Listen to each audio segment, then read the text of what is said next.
বন্যা পরবর্তী পুনর্বাসনের জন্য তারা কিন্তু বাজেট প্রণয়ন করছে এবং আমরা নিজেরাও যে 7 কোটির উপরে যে টাকাগুলো আমরা কালেক্ট করেছি টিএসসি থেকে তার হচ্ছে 1 কোটিও কিন্তু আমরা এখনও খরচ করিনি, বা আমরা কিন্তু ম্যাক্সিমাম টাকা কিন্তু রেখে দিয়েছি বন্যা পরবর্তী পুনর্বাসনের কথা চিন্তা করে। সেখানে রোগবালাইয়ের প্রাদুর্ভাব হতে পারে, সেখানে মানুষের এই যে মানুষ তাদের বাসা বাড়ি হারিয়েছে সেটা হতে পারে,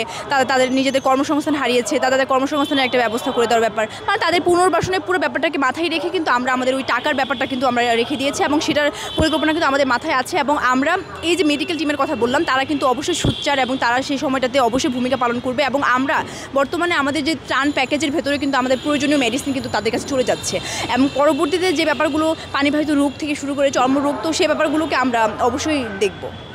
বৈষম্য বিরোধী ছাত্র আন্দোলনের আহত ভাইদের জন্য কিন্তু আমাদের স্বাস্থ্য মন্ত্রণালয় থেকে একটা মেডিকেল টিম গঠন করে দেওয়া হয়েছে এবং তারা কিন্তু হচ্ছে তাদের সুচিকিৎসা নিশ্চিতের ব্যাপারে কিন্তু তারা কর্মরত আছে। এখন হচ্ছে আমাদের মানে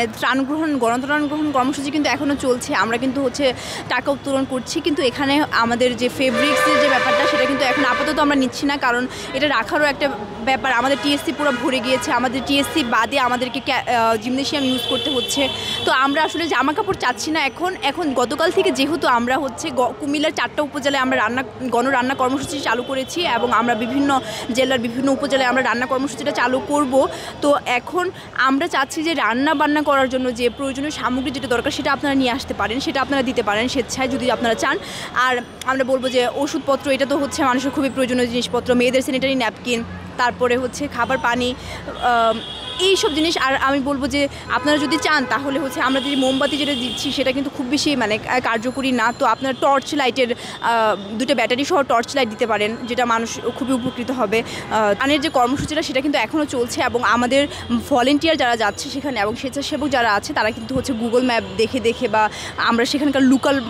পোলাপানদের কিন্তু সেখানে পাঠাচ্ছি এবং সেখানে কিন্তু তারা হচ্ছে সেখানে গিয়ে তাদেরকে গাইড করছে এবং সে ত্রাণের ব্যাপারটা তারা কিন্তু পৌঁছে দিচ্ছে। এবং যেসব জেলা তীব্রভাবে বন্যা কবলিত সেসব জেলায় দেখা গেছে যে হ্যাঁ আমাদের হিমশিম খেতে হচ্ছে বা হয়েছে, সেটাকে আমরা মেনে নিচ্ছি এবং আমরা সেটা কাটিয়ে ওঠার চেষ্টা করছে। এবং সেখানে যেসব জায়গাতে আপনারা জেনে থাকবেন যেসব জায়গাতে আমাদের শুরু থেকে আমরা পৌঁছতে পারিনি, মানুষের পৌঁছানো যেখানে অসম্ভব ছিল, সেখানে কিন্তু আমাদের এয়ারের মাধ্যমে আমরা বিভিন্ন কার্গো বিমান বা বেসরকারি বিভিন্ন বিমান যুগে কিন্তু আমরা সেখানে ত্রাণ পৌঁছে দিয়েছি। এবং এটাও আপনারা জেনে থাকবেন যে শুরুতে কিন্তু বিভিন্ন সমন্বয়হীনতার কারণে বা আমাদের ভলেন্টিয়াররা বুঝতে না পারার কারণে কিন্তু গিয়ে হচ্ছে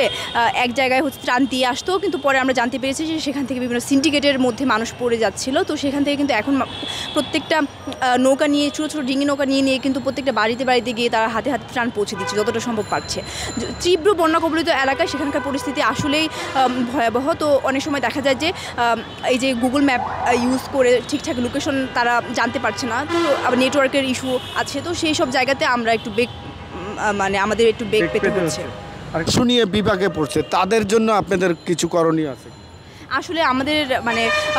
পশু নিয়ে অবশ্যই আমাদের চিন্তা ভাবনা আছে, মানে আমরা উদ্বিগ্ন, কিন্তু এখানে টিএসসিতে না আসলে পশুদের জন্য কোনো খাবারের কোনো কিছু কিন্তু এখনও আমরা গ্রহণ করিনি বা কেউ ওইভাবে দিয়ে আসেনি, হয়তো বা যদি দিত তাহলে আমরা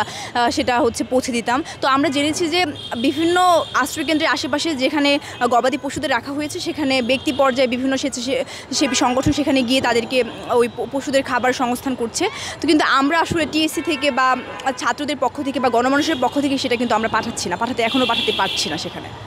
আমার নাম তানজিনা তামিম হাফসা, সমাজ কল্যাণ ও গবেষণা ইনস্টিটিউটের প্রথম বর্ষের শিক্ষার্থী। আমি হচ্ছে বৈষম্য বিরোধী ছাত্র আন্দোলনের সমন্বয়ক।